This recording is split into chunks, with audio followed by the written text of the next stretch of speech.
but as again, you are not forced to come. If you don't come, it makes my life not easier or harder, it just makes my life nicer, because then I can blame you that you didn't come for the class. Okay, fine.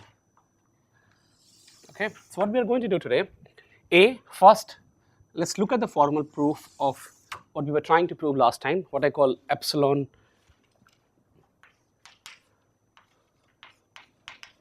is this what we called? ULISC, universal label independent something. No? What was that? Set covering. Wow. Independent set. Yes, great. So the input was a graph G, okay, a graph G, and we had a labeling function from V0, Vg to Q, and you know what this means. This is nothing but 1 to Q. Look, the point is, most of these things are there in the paper. It's not something which I'm inventing it, or so even if you don't write something, and this is why the point is trying to concentrate and taking only those things in your notes which you think could be useful later to, like, for some definition. Rest of the time it's good to just listen rather than like doing two things at a time, because it could be difficult, right? Especially except the people who has to make scribes, right? Or maybe one more person, like you can decide among them, right? One person has to verify, so two of you do it, that's perfectly fine. But the rest, rather than taking notes or something, it might be better suited that until unless I tell you that, look, there is no written documents for these things, so it might be a good idea. But it is all here. I'm like literally, I mean, I'm not changing a single word from here. I mean, so why waste efforts? Okay, but that's up to you. Okay, and what is an output? Output is a very simple thing. A subset X subset of Vg, okay, such that for any S subset of G, S is an independent set. Okay, there exist. S also is a subset of the vertex set Vg. It's the same. It's okay, dear. S is a subset of vertex G. One thing, Dipto, like there are certain things when people write, right? You can make yourself sure that what it means. Okay, and for those things, telling the instructor to change, it's not very good idea. You know why? At some point of time, because it breaks the flow of the other person. Okay, so until unless it is really making it difficult to understand what I'm trying to communicate. Okay, so there is no point doing this. Is just a good practice to learn. Until unless it is really harming your understanding, then you must stop the person and stop. Like when I say a vertex subset V, S subset of V, S is an independent set, right? So fine, but you're right. I should be careful. S is an independent set. For all, there exists S prime subset of X such that, first of all, what is it? Such that if you look at the label of S prime, it is contained inside label set of S, right? Because we are talking about the labeled independent set. So label set of S prime is contained inside label set of this, and and okay, maybe this is too little, and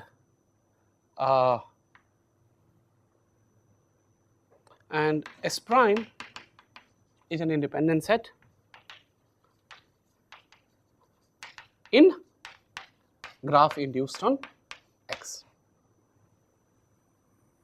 Okay, and what? So this is what the property we want. So basically, what we want. So given a graph G, you output me a subset of vertex set, such that if you give me an independent set, I will give you another independent set in the set which I have computed, such that if you look at as a label set, then this preserves the label set of your independent set approximately.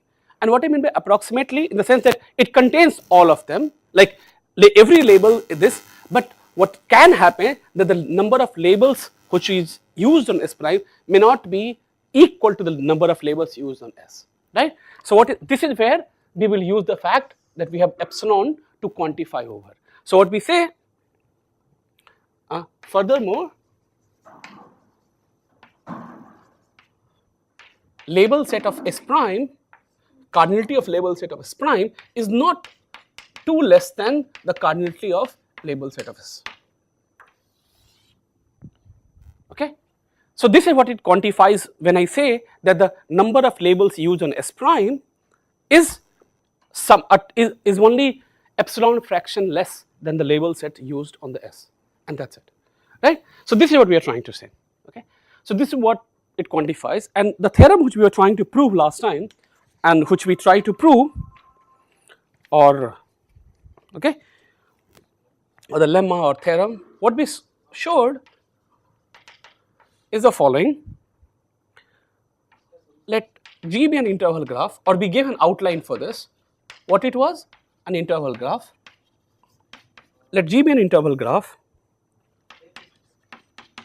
Q is a natural number, okay, and gamma is a function from 1 to Q, and gamma be a labeling function.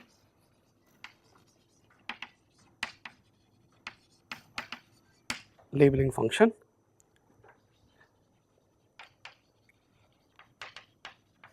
Then there is a polynomial time algorithm.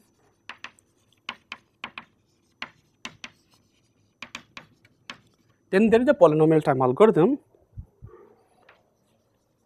which finds a set X subset of Vg of cardinality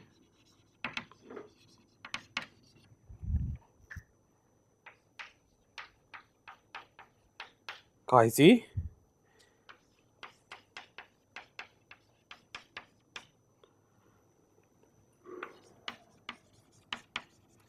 such that X is epsilon right. So this is our whole objective to prove this theorem today. You are given an interval graph, some natural number Q, and this, I think it should be okay. I think here I should write epsilon is also part of this. So given G, epsilon and labeling function, I will output you a set X of no too large site where chi G is a chromatic number of the graph. Okay, this is chromatic number of the graph.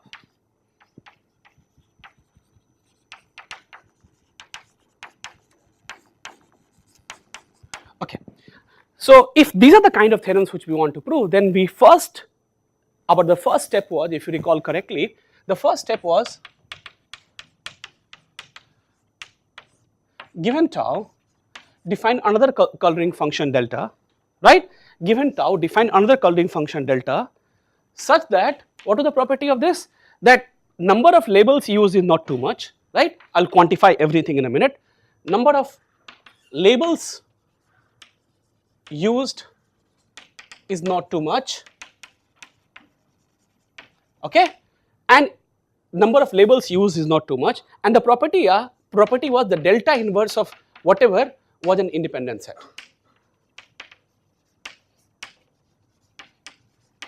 right. Delta inverse of this was an independent set, right. So basically what we wanted for the theorem to go through, for the proof to be nice, in the first step what we will say, you give me this gamma function, I will convert it to another delta function such that I can assume that if I look at the inverse, so that delta is a proper coloring of my graph.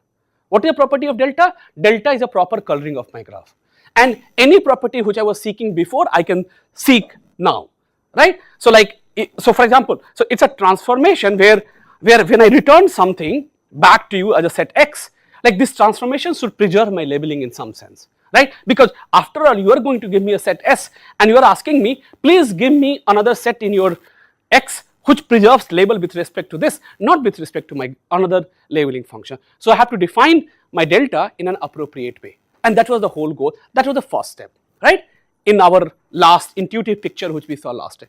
So now let us make it formal, okay. So what do we mean by this?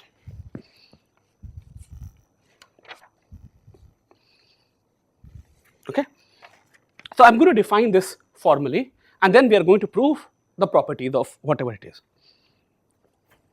Okay, So what I do,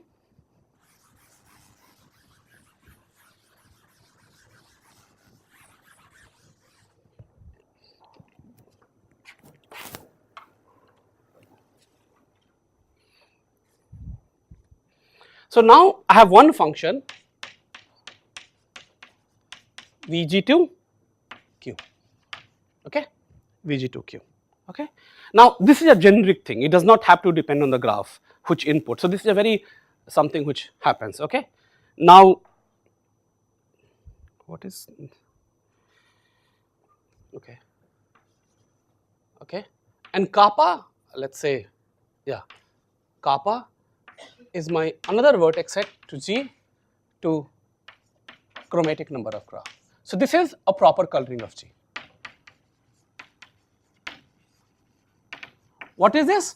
A proper coloring of this. So given a function gamma, let kappa be a function from vertex set to 1 to chi G, where chi G is the chromatic number of the graph. And what is the property of chi? This is a proper coloring of graph, right? So if you notice, what is happening is that now chi is going to map my vertex set into these independent sets, right?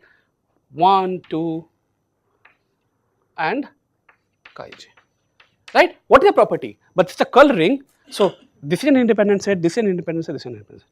Now what I do, what I want to say, I said okay fine. Now I go and look at my function gamma and which all vertices are mapped something here.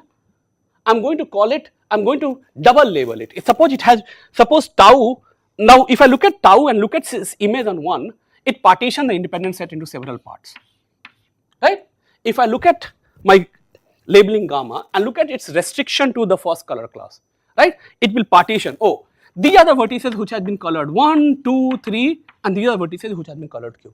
So if I look at its restriction to any color class, it partitions its vertex set into 1 to q. Maybe some vertex, some class could be empty, but if I look at my restriction, look at restriction of gamma on Vi, V1, V2, V this, right? Restriction of gamma on Vi, then what do we get? You get a partition of vertex set with respect to gamma. And what is the property? Of course these are independent sets because they are subsets of an independent set, and that's it, that's your labeling function. So what's your labeling function? Formally, so formally how will you define your labeling function is the following, okay,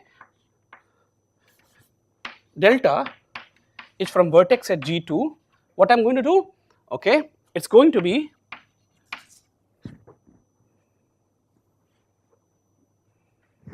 okay q chromatic number of G.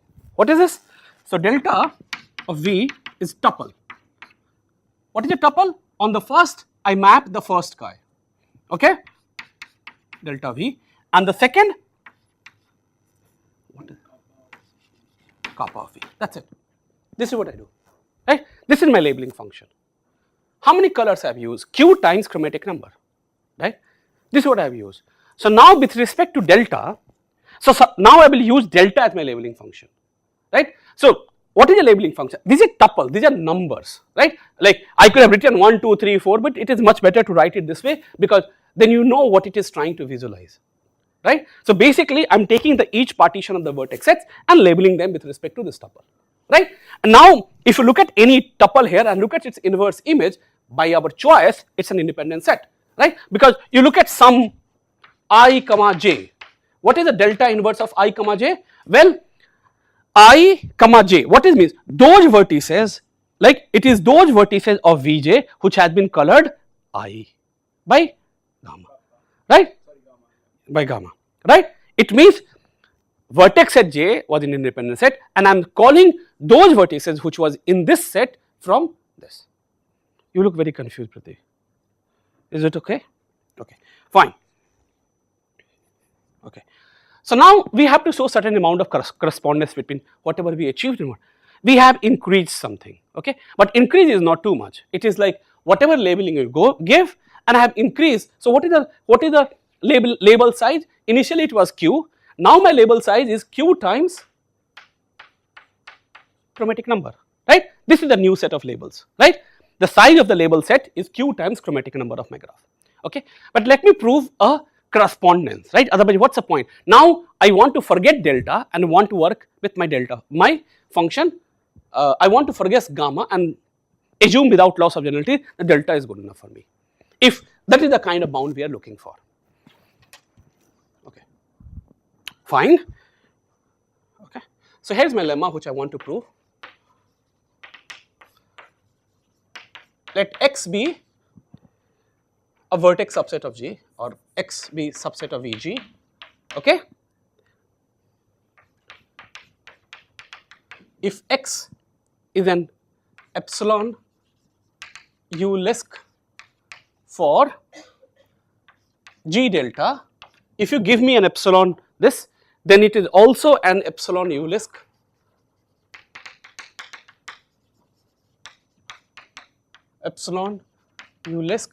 for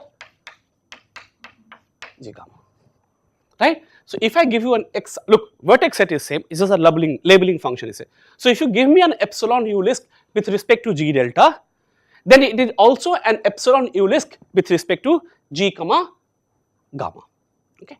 So what is this? So you are given an epsilon U-Lisc, so the proof, suppose X, what is the property of this? This is an epsilon U-Lisc for what? For G delta, okay. This is given to you, right. So what is the property is that now with respect to this function, so what does it mean? If I give you S subset of Vg, S is an independent set, okay, S is an independent set, then I can give you an S prime subset of X such that it is an independent set in G of X, and currently all I can say is that delta of S prime is contained inside delta of S, and cardinality of delta of S prime is at least 1 minus epsilon times delta of S. This is what it means to have an X being an epsilon U-Lisc for G delta. This is exactly the definition, right? You give me an independent set, so you are an adversary, you provide me an S, right?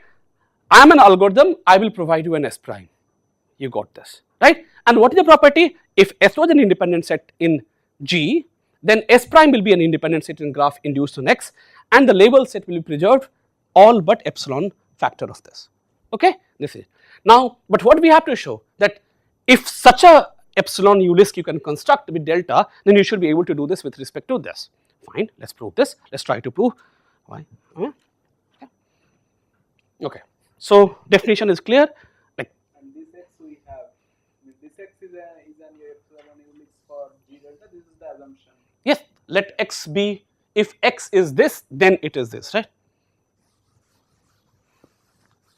Okay, so let's apply our brain together and let's, it's not very hard, it's like a visual proof, that's why I left it there, okay. So now suppose you gave me an S, okay, fine. If you gave me an S, what I have to do? I have to provide you an S prime, and I'm going to tell you that X remains the same. I'm not going to change my X, okay, because if you see, if X is epsilon U-Lisc, then it is also an epsilon, so then X is also, so X is not going to change, set X remains the same, right. I'm going to just call it now, even with your labeling function, it's a great object. The object which you were looking for, it's the same set, okay. So I'm not going to change you, okay. So now you gave me an S, right, but now S has some labels, or S, so forget about S has the labels, S is some vertex set, V1, V2, V3, VR. Now let's go back where they belong, right, okay. So V1 is here, V2 is here, V3 is here, V4 is here, V5 is here, V7, V8 is the same class, VR is here, right, this is it. Now when I apply delta on S, okay, I apply delta on S, what do I get?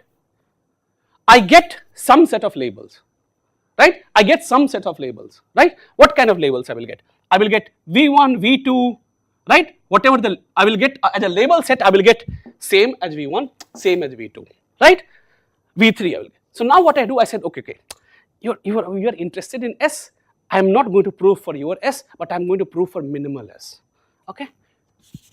What is a minimal S? Let's call it S hat. What is this? You look at the, like, if a label is used more than once on some vertex, keep one copy of it, because all you are trying to do is preserve the label set, right? Independence is this, right? So what is S hat? Okay, keep exactly one vertex from S, okay, keep exactly one vertex from S with respect to each label, in Q, right? So for example, V1, V2, what is the meaning of this? Gamma gives them same color. What is the so what is the meaning of this? That such that the gamma of S is equal to gamma of S hat. Not as an independent set, as a label set they are same. It's possible that on the 10 vertex I am using the same label. So just throw away 9 vertex, keep only one of them. Will the label set change? Imagine yourself, right? When I apply gamma on S, gamma on S, it is a partition of S into color classes, right? It is a partition of S into color classes. Just keep one copy from each of them, right? So it is, what is this? It is nothing but gamma inverse of 1 intersection S. This is nothing but gamma inverse of 2 intersection S. This is nothing but gamma inverse of Q intersection S, right? This is what it is.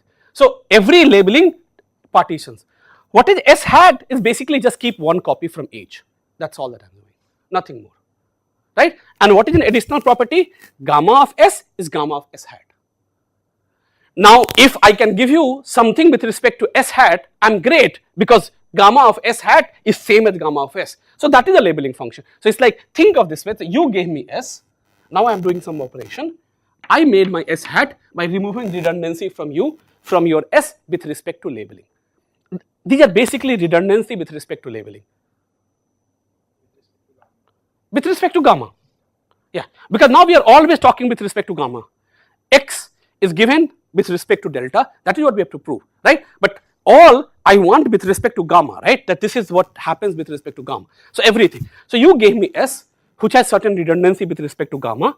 I got an S hat so that this property holds. And how do we achieve this? By looking at the image set of each and just pick one from each of the colored. That's it. There's nothing more. There's absolutely nothing happening. And if we can prove for such minimal set, we have proved for everybody, because everybody can be mapped to some minimal guy and we are happy, right? Because it is with respect to the labels, it is not with respect to the vertex set. Okay, fine. Okay, fine. Okay, so this is what it is. Like, I'm giving you a prototype of the proof how it goes, but you will have to read in the paper too. If you really want to know, well, I'm just helping you. When you read it, you know what is happening and you can read it fast like a storybook. That's it. These are not something which I can prove entirely, completely, formally, and also give an intuition. This is a bit harder. Okay, I'm just trying to be a bit more formal than the last time. That's it. Okay. Okay. So, but this is what is exactly happening, right? In English, this is what I'm trying to achieve. Okay, now we have S prime, sorry, S hat, right? S prime is my goal to give you. Okay. Now look at S hat. S hat I can think of as a delta guy, right? So for S hat I have a S prime, right? So for S hat, view it with respect to delta. View it with respect to delta. Okay, okay. View it with respect to delta. Observation 1, which is very cute. Okay, it's like a 2 days hard work. Okay, what is an observation? That look at a delta of S hat, cardinal T is same as gamma of S hat. As a label set, this is exactly the same.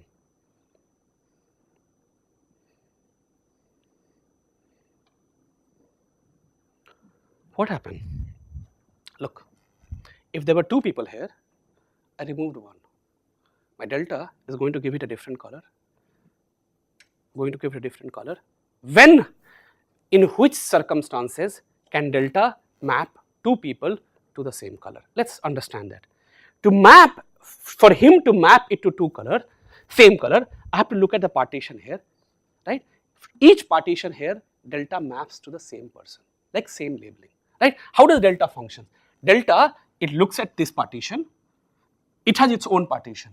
Now it basically refines its partitions, right? It refines its partition with respect to gamma, right? So if you want to think, it's like this is again a partition of the vertex set where each partition is, when you impose into each vi, it's basically refinement. So delta I have used as a refinement of labeling, right? Now what did we do when we constructed S hat? We went to each of this refining and we restricted to 1. Well, how did we define? I said, hey, look at a set S here, okay? Look at a set S here, right? Now any vertex in S, right? Now look at this. What did we do? Is this statement correct? Yeah, this is fine. In fact, what S hat did is something more funky. S hat, it is possible for S hat that look at any color class. S hat keeps exactly 1 vertex from here, right? In fact, S hat is even more amazing. So think of this as a matrix, okay?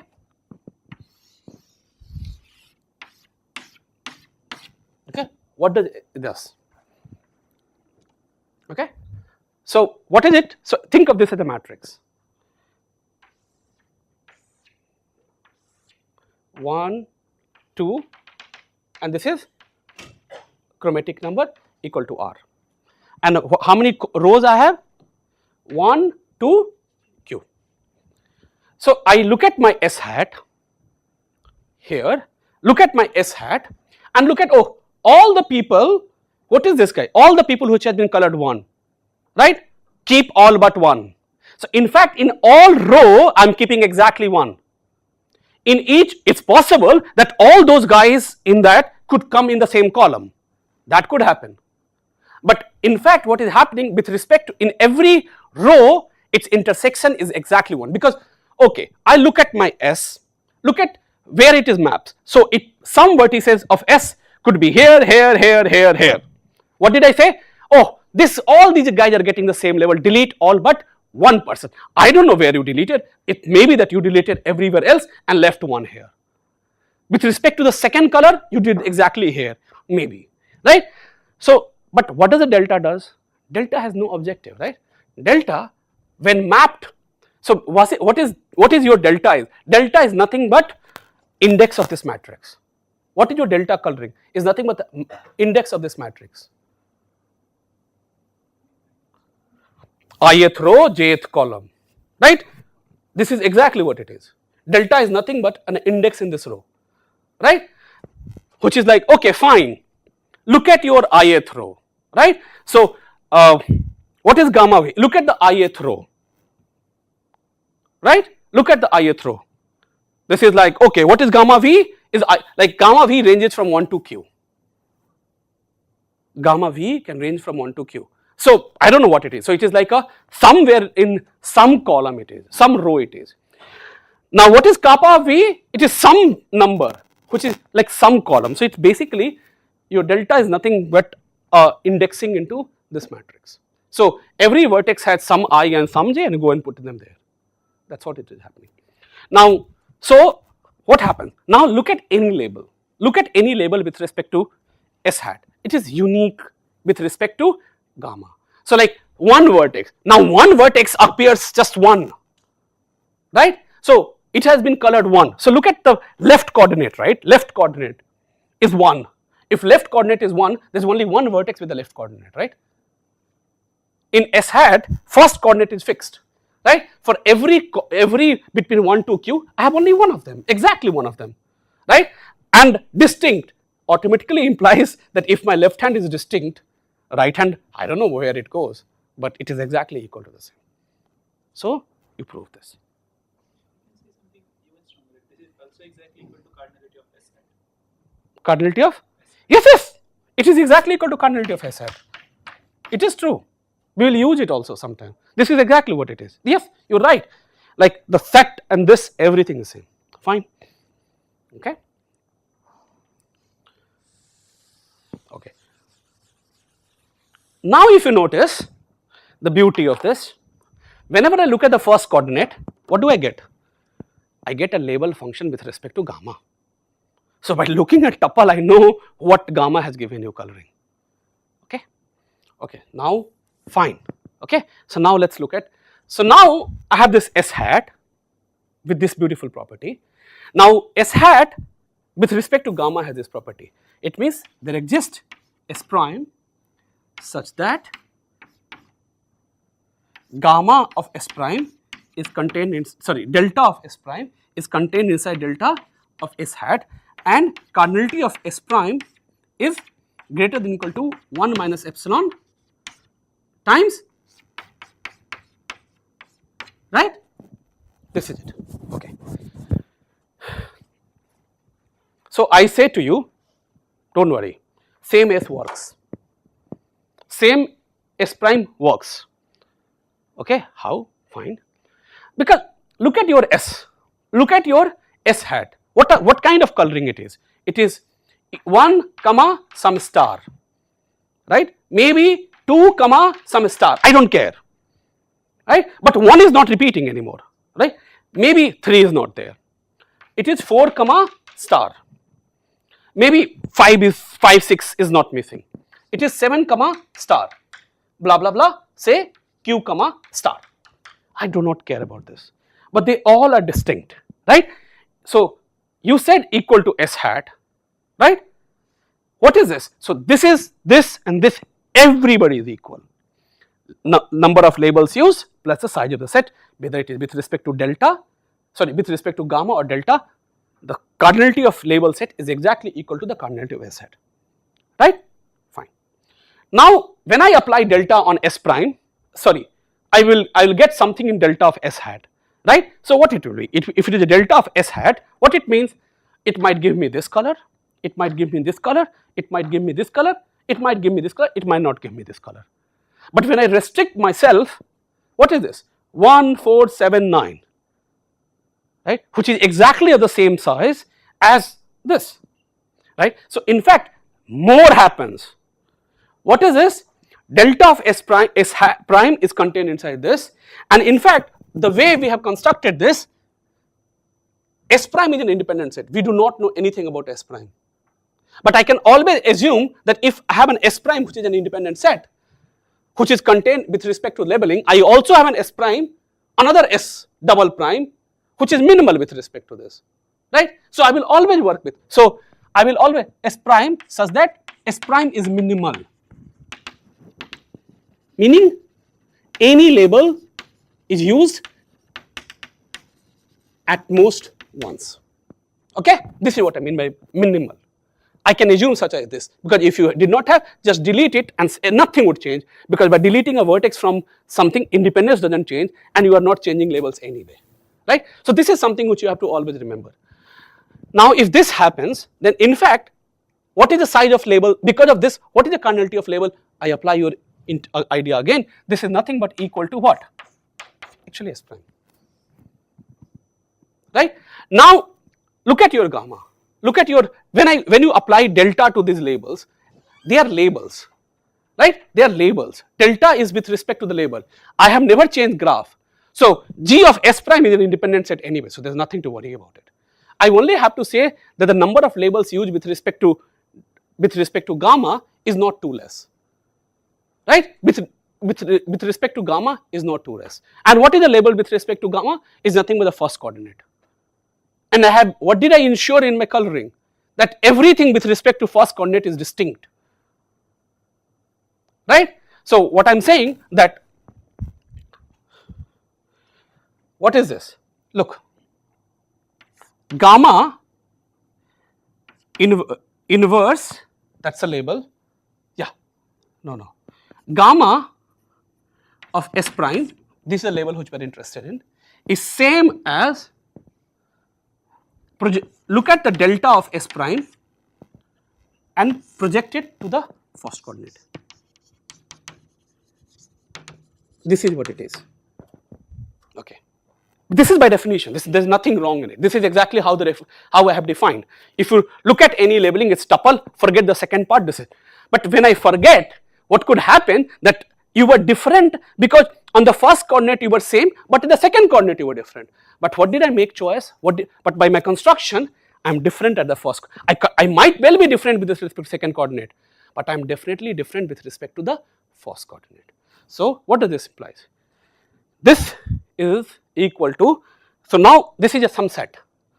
So in fact what is true because of our construction is this is equal to this because we are distinct at the first coordinate. I have never cared about the second coordinate, okay, and that's it, that finishes the proof, right. You take your S prime, you take its restriction, from where does the size bound comes? From here, right, because S prime with respect to delta or gamma is exactly the same object on the first coordinate, and that is more than this again because of the first coordinate business, and that's it. Did you get Pallavi? Okay, fine. Okay, it's not very formal, but there's not. I mean, I have told you more than what is written. If I write it down exactly what I have written in the proof, it's much less. It's like 3 lines. I can read out for you for like this. Okay, let I be an independent set of G, and gamma I denote the set of labels on the vertices of I. We first compute a subset I prime of I by selecting exactly one vertex from I for each label in gamma I. Clearly, gamma of I is equal to gamma of I prime. Observe that since any label you use at most once on any vertex in I prime, we have that gamma of I prime is equal to gamma of I prime, which is equal to delta of I prime. In particular, for any pair of vertices u comma v in I prime, gamma of u is not equal to gamma of v. By the property of the set X, we have an independent set S prime in Gx with delta of S prime is contained set delta of I prime, and delta of S prime is this. Since for any pair of vertices u comma v in I prime, delta u is not equal to delta v, we have that gamma of S prime is contained set gamma of this, and this happens over. This is a formal proof. And this is okay, fine. Okay, very good. Now, first thing, look, computing chromatic number is NP complete, right? So if I want to manage small number, given a delta, if I want to convert it to a gamma, I must do this in polynomial time, right? And to do this in polynomial time, I cannot, first of all, there I use the fact that this is an interval graph. And on interval graph is a perfect graph, and on perfect graphs you can compute chromatic number in polynomial time.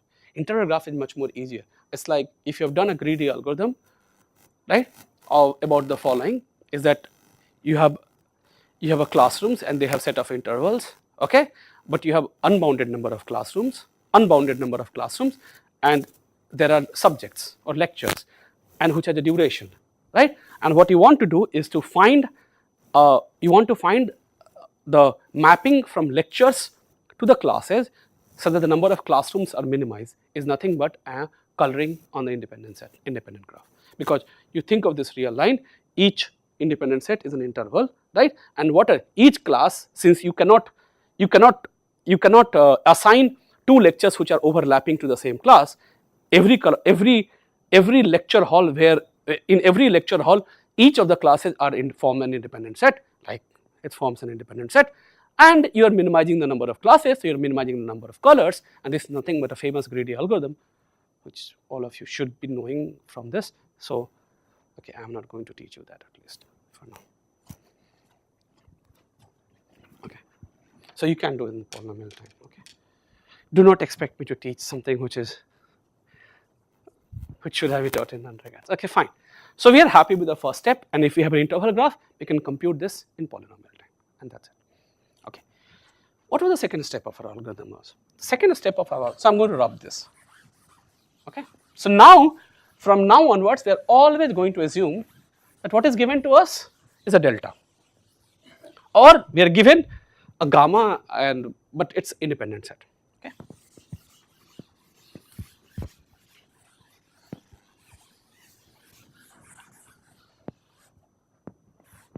Okay. So what did the first step achieve? First step achieved following: from delta we constructed gamma, okay, such that gamma inverse of star is an independent set, or gamma is a proper coloring, okay, and cardinal, the label set of, and the label set was q times. So now I'm going to use k equal to chromatic number, k times chromatic number. So what is k? Is q times chromatic number. Okay, fine. So this is a notation which we will use from now onwards. Okay, right. And now I will always talk about a function from this to 1 to k, and it is a this thing and everything. Second thing which we defined was the notion of rich and poor label in a subgraph. Okay, and we said, oh, rich is great, poor is poor. Okay. So what is the definition? So this is a definition which we defined last time. The definition was that, and it was with respect to an induced subgraph, right? That for an induced subgraph H, for an induced subgraph H of G, we say that a label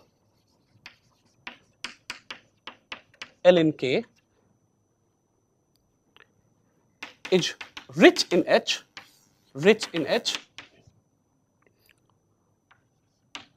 if there are at least k vertices in H that are labeled, that are, we say that a label, if there are at least k vertices in it that are labeled L. Okay. Otherwise, the label L is called poor. Okay.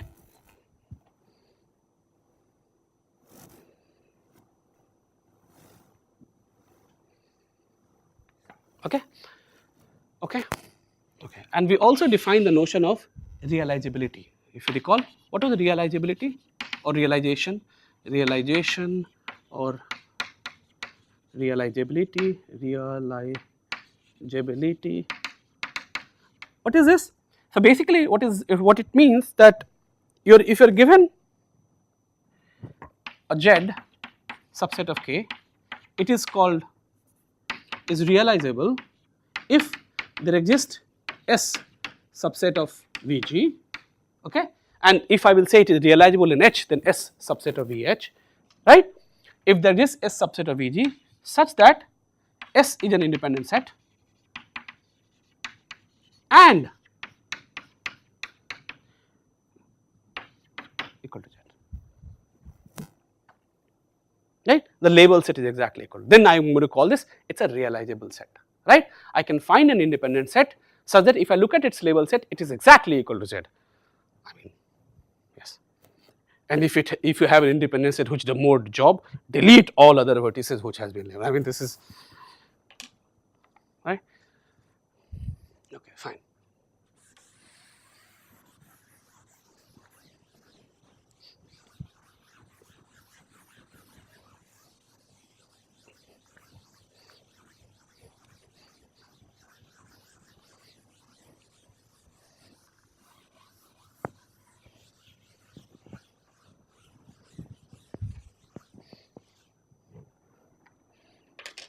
Okay, so this is a lemma which we used.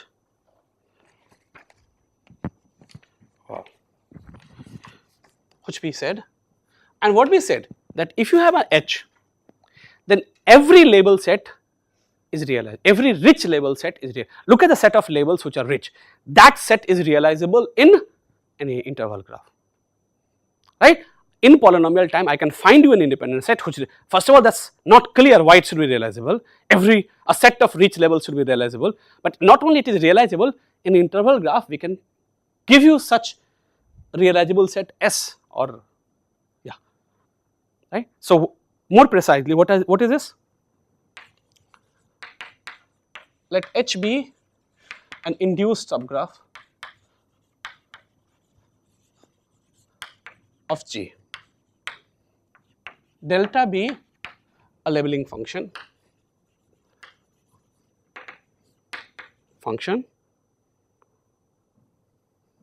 okay, as defined previously. Okay, what is this? Like 1 to k, each color class is independent, that's it, nothing more. Okay, and R be the set of rich labels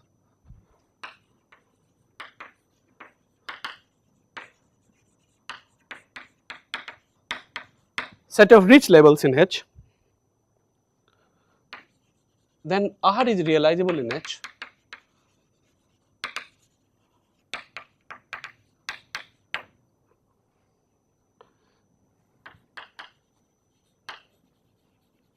furthermore an independent set S such that R can be found in polynomial time.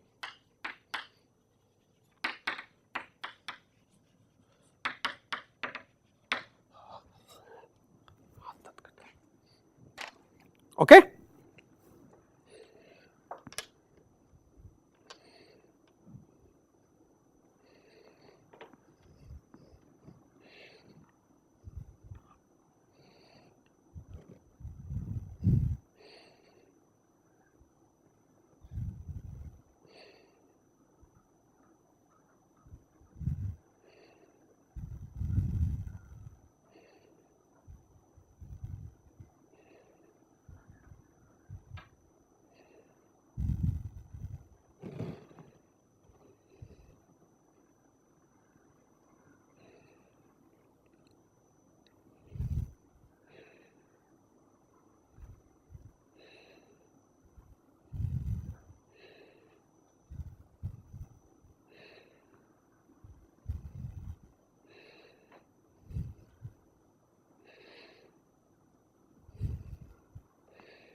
Any idea?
and its neighbors, the number of every vertex that is assigned the same label is an independent set. Interval labs satisfy the property that you can find a simplicial vertex. A vertex simplicial is labeled as clique. So between say V is simplicial, close neighborhood of V, n of V is a clique. When you delete V and n of V, the number of rich labels cannot decrease by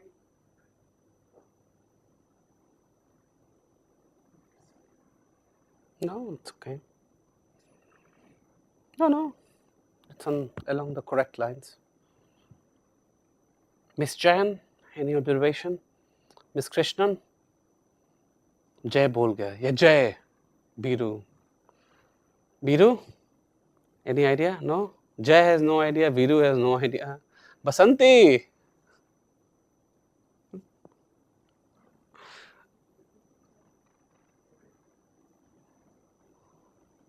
No? No idea? Okay, good.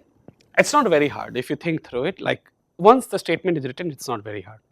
So the idea of the algorithm is, and to this, look, I have a rich label, right? So suppose I have some rich labels. Okay, let me give you a first an idea of the proof. So look, any label, if I look at its image, it's an independent set, right? Any label, if I look at the delta, is a function from Vg to k, right? Oh, q comma qj. So I can also think of them as like 1 2. Okay, like 1 to 1 q is like 1 2 3 q. Then 2 comma this is like, doesn't matter. Okay, this is not important. You people have grown up to understand what it means. Now, what is that?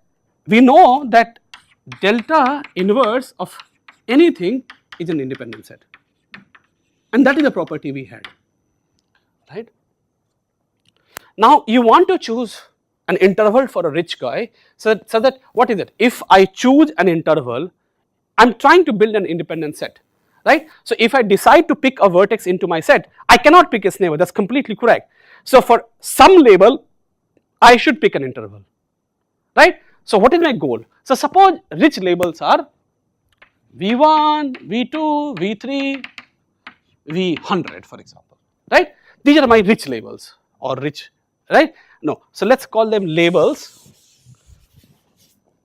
1, 2, 3, 100, right? These are my labels which are rich, like rich. So what I want to do, for each of them I want to find a vertex. So if I decide to put this vertex into my independent set, clearly any guy who intersects with it, I shouldn't be putting, otherwise it cannot be an independent set. That's a basic fact. So somehow I have to choose my vertex cleverly that it doesn't destroy the world too much, right? Okay, and that is all that you need to do. And that heuristic is, okay, I look at one, I suppose this is my current, it's a recursive algorithm, look at my current world, okay, so these are my rich sets. I said, oh, look at all the labels, all the vertices which are labeled with 1. So maybe some interval, no. First of all, they are going to be independent set. Every label which. So among all this, I choose the one which is the first one. Like because it's an interval graph, so it's a real line, right? So look at the first guy, it must be ending before the second guy. Look at the first time something starts. It must be ending here, right? So let's draw a line here. So this is an important line for us.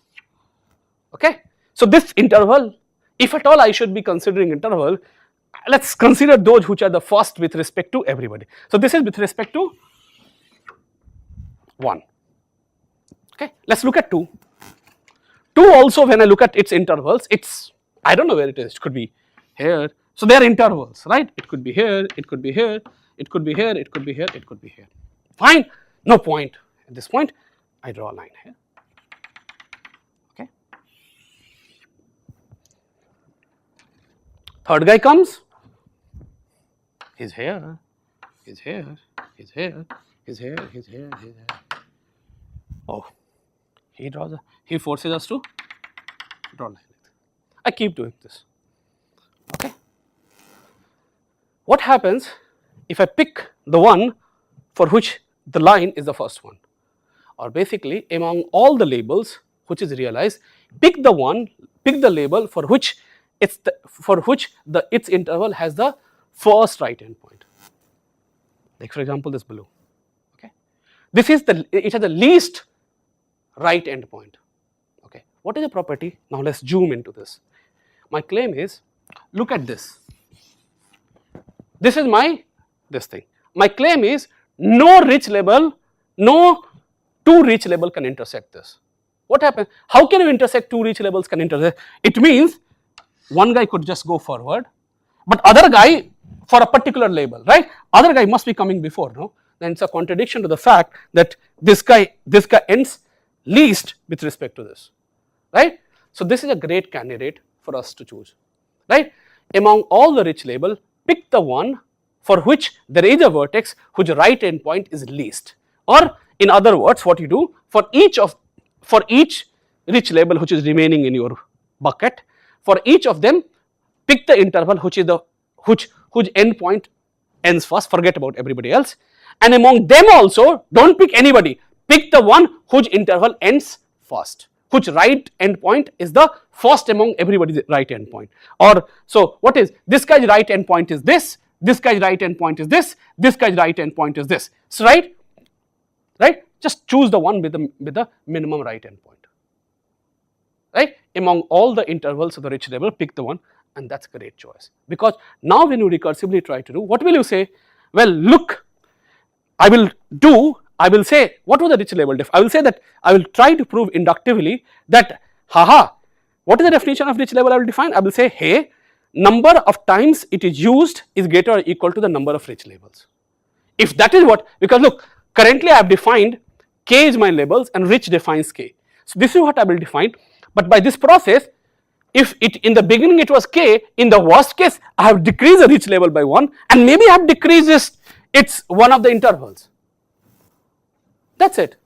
By induction, we are done and I'm happy. We could be distributing maybe at most K minus 1 other intervals. No, for every rich label I'm removing at most one. Yeah, for every. So I do not care about total, right? What is the definition of rich label? Please read. The label contains at least K vertices. No, so I will define inductively. Now my number of rich guy will be rich minus 1. Okay. So what should be the induction is, right? I will redefine my rich. Now I will not redefine rich, I will redefine my induction hypothesis for the proof to go through. What is this?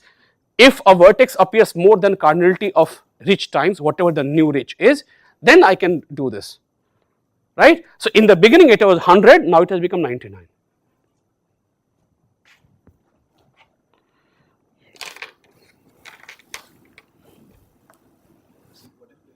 What I'm saying, look at, we are picking, in this process we got a vertex which has a label 3, right?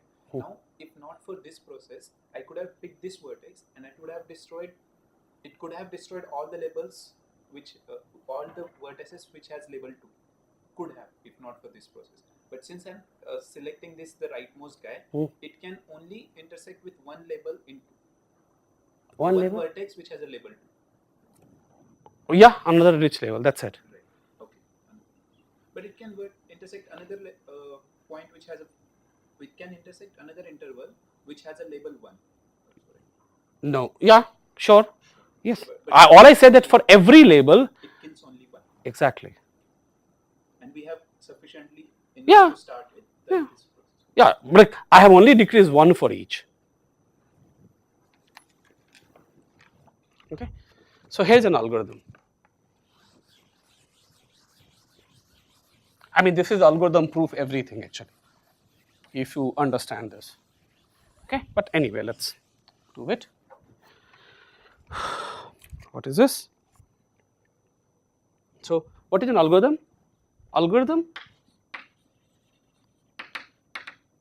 input is some h, delta, and some rich labels. Okay, and what does it outputs?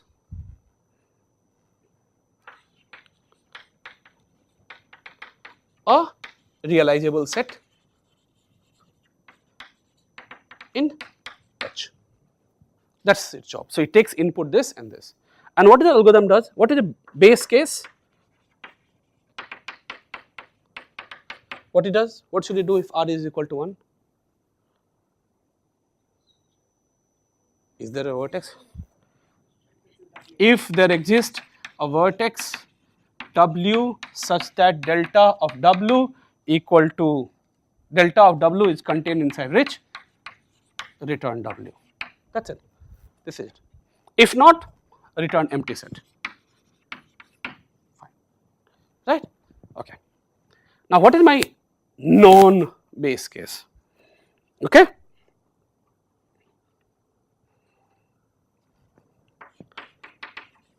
Pick a vertex. Okay, this is important. Pick a vertex.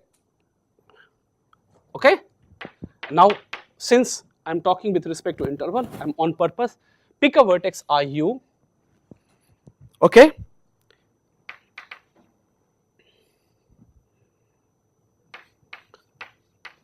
H such that what happens? Pick such that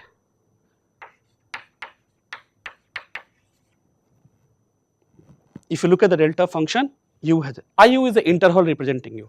Pick a vertex IU in the IU in H such that it has a rich label.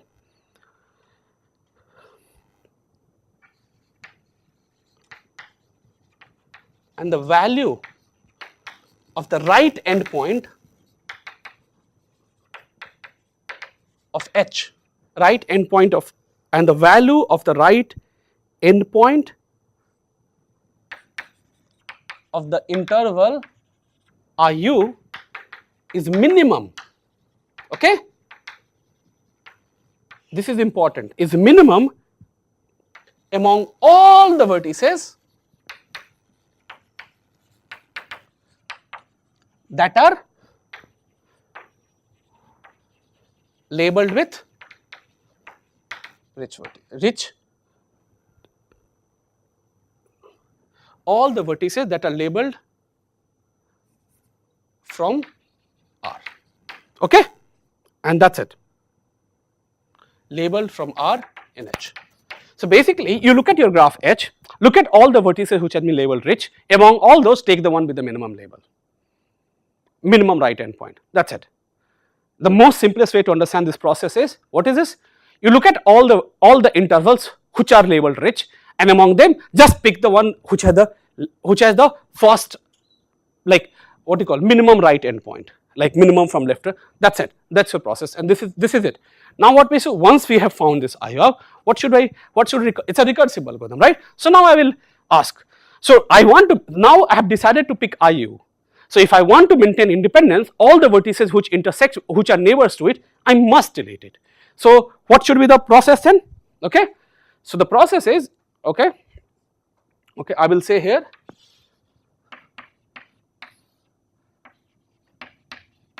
recursively solve what? H prime is equal to H minus closed neighborhood of V. Agreed? Closed neighborhood of V, because V and all these neighbors, let's just delete it from the graph. What is the delta? Restricted to vertex set of H prime, because, right? And what is the rich? What is rich? Look, it may be that in this graph R may not be rich. Label is the definition. So we cannot do. All I am saying, so this is why I say, look, that is why I am not using the word rich anymore. I am using the set R. In the beginning because what is our objective? Our objective is to find a realizable set with respect to R. Right? Suddenly it becomes rich, non-rich, I don't know, I do not want to. At this point of time, give me this. Right? So what it must return? Okay, you should return an realizable set with respect to R minus delta of U, not why? Lambda of U. That's it. Okay. And what is the algorithm will output? If it returns S prime union U, that's it. That is the whole prop, right? And after this, recursively solve output R prime union U. That's it. That's the whole thing. Now let's prove that this algorithm is correct. Okay, clearly if it is correct, this runs in polynomial time. What I do at each step, I look at all the intervals which are labeled with r. Among them, I find the one with the left like minimum right hand interval. I delete this, or I put this into the set, throw it in the set, delete all its neighbors, and say, oh, go find it for the remaining. That's all that is. So this clearly runs in polynomial time. Okay, but why this algorithm is correct? So to prove this is correct, we will set up a proper induction so that it holds. Otherwise, we cannot prove it. Okay, and that is why I am not using the word rich, rich, rich. Otherwise, because we know that a rich can become poor, and that is what we exploit when we are doing algorithms.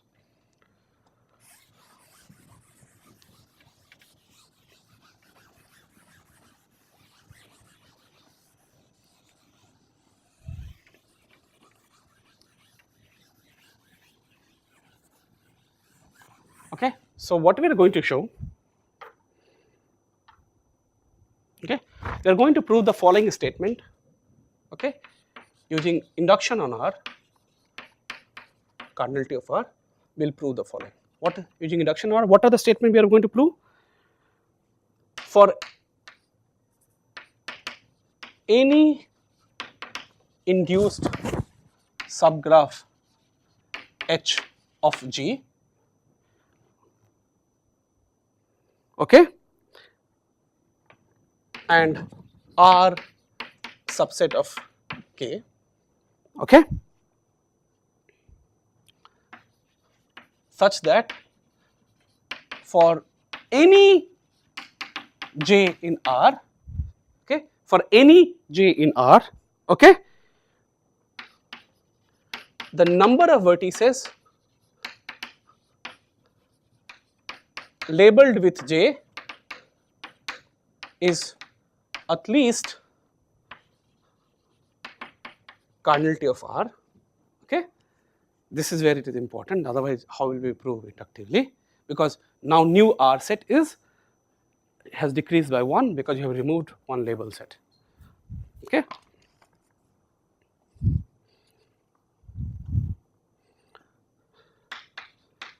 Then the above algorithm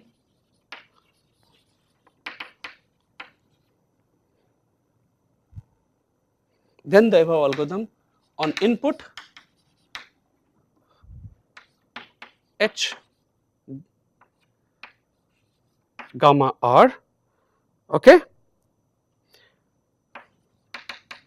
will output a realizable set S such that this is what I want to prove. Okay, this is a strong statement I want to prove. What I am saying, look, it is way more stronger statement than what I wanted. For any induced subgraph H of G, okay, and R subset of K such that for any J in R, the number of vertices labeled with J is at least cardinality of R, then the above algorithm outputs, if you give him this input, will output a realizable set S such that delta S is equal to R, right. Now, by definition of rich, we know that every set in R is greater than or equal to R, every label in R is greater than, so that precondition is satisfied, so that is perfectly fine, right. So now, so when, by definition of rich, this is what we have ensured, okay. Okay, what is the base case? Always make something more simpler. R is 0, then you will output a trivial case. Like, so for example, here, okay, okay, I shouldn't say, what is the base case?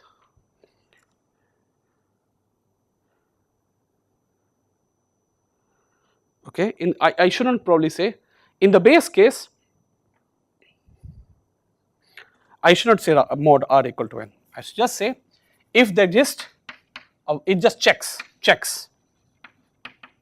If there exists vertex W such that NW is in R, okay, NW is in R, okay, wait.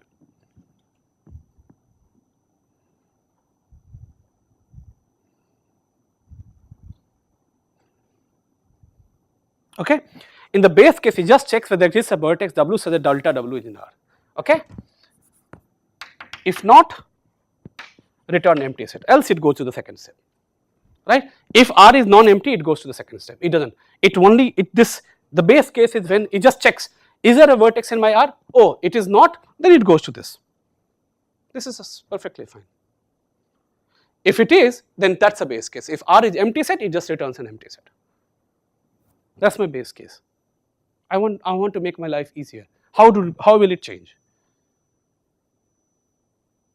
If R equal to 1, I will pick a vertex among all its intervals. I will pick the one which is the minimum. That's fine, right? What's the problem here? When will we say that this is the base case? I am telling you this is a base case. I check. So think of this way. Okay. If R is if R is empty set, okay, return this, else something. So this is your base case, right? If you want me to write like a code, this is what the base case is, right? Like I just check if there is a vertex W, so that delta W is in R. If not, then I go to the next step. And if it is, I return this. It's like I just do my check.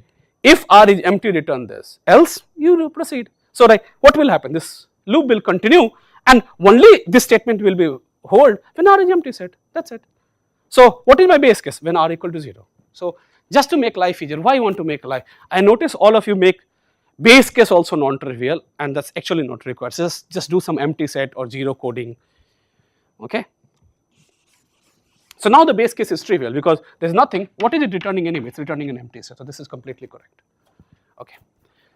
Now we have, now suppose this, now consider the inductive step, and what you did in this inductive step, what do? You pick a vertex U, right? Look at that. This is exactly, there is nothing. Pick a U with RU has minimum right endpoint. This is what you did, right? What does this imply? It implies for every j, it implies that for every j in R, delta inverse of j, right? Delta inverse of j, for delta inverse of j intersection with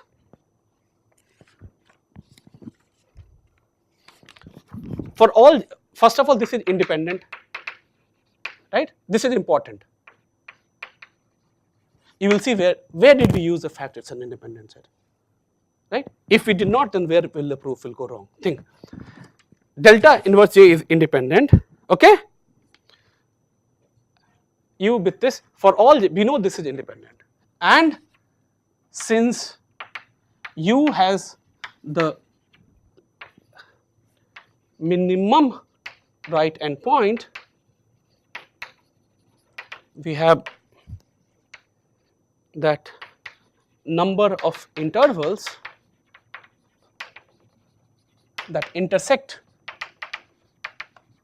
RU is at most 1. Okay. Now see what can go wrong if you do not have assumed independent, because this is the only place you use assume. Suppose this is your interval. Okay. Look at any label.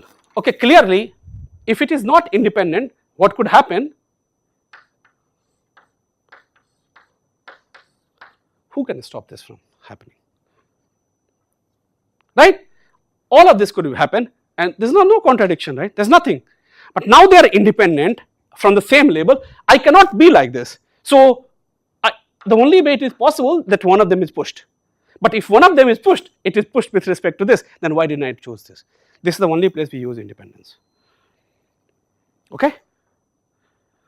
Right? And right endpoint, because it is independent, and the right endpoint forced us together that from each of the rich label, this RU only intersect 1. If you did not have independence also, you were dead, because then look at this. It doesn't violate anything, right? You have picked the minimum among all the guy, but still huge number of them could be intersecting, and I could not, then I cannot. Now what, okay, so this is what happens. Because of this is at most 1, and then the proof goes through, because look at this, inductively we will find an independent set, and since we have deleted its neighborhood, whatever this is, it is an independent set. What is the size of R? Is at most, R has become R minus 1, right? So for induction statement to hold, every every label in R must have at least R. So now the size has decreased by 1 and I might have destroyed at most one interval with this label. So we are happy. So the induction will go through. So by induction hypothesis, we will find an independent set which realizes this. Now I put this by our choice of, by our construction, there is no, like this guy is independent to everybody in that. So that's fine. Okay. So that's your proof. Okay. So let's take a break for 10 minutes. Okay. 10-15 minutes and then we'll come back and we'll construct. Okay. So let's take a break.